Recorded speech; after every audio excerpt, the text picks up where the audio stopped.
আসসালামু আলাইকুম ভিউয়ার্স।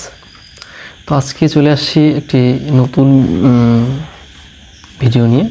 তো আজকে ভিডিওটা মূলত হচ্ছে একটা বই রিভিউ করব। সেই বইটার নাম হচ্ছে মা মা মা এবং বাবা।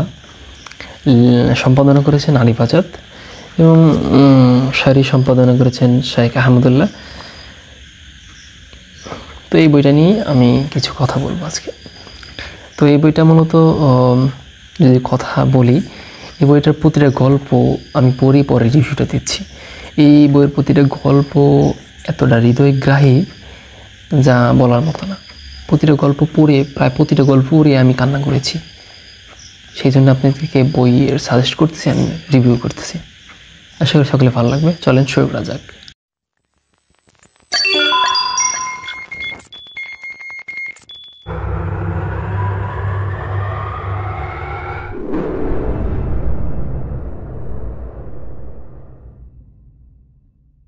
পিতামাতা এবং সন্তানের মধ্যকার সম্পর্কটাই পৃথিবীর সবচেয়ে মধুর এবং সবচেয়ে সুন্দর সম্পর্ক। এই সম্পর্কের কোথাও কোনো খাদ নেই স্বার্থ কিংবা স্বার্থপরতার ছোঁয়া।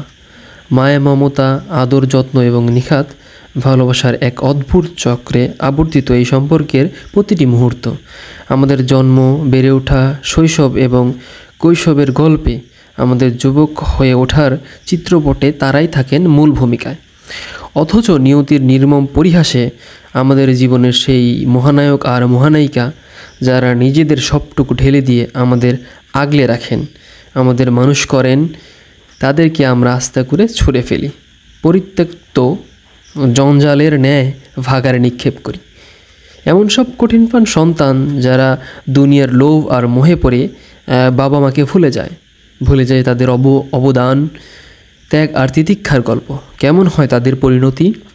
অথবা এমন সব সৌভাগ্যবান সন্তান যারা সব কিছুর বিনিময়ে বাবা মাকে আগলে রাখে, ভালোবাসে, যেভাবে শৈশবে তাদের আগলে রেখেছিল তাদের পিতামাতা। কেমন হয় সে সকল সন্তানের যাপিত জীবনের গল্প? সেরকম একজুড়ি গল্পের সমাহার নিয়ে রচিত মা মা মা এবং বাবা।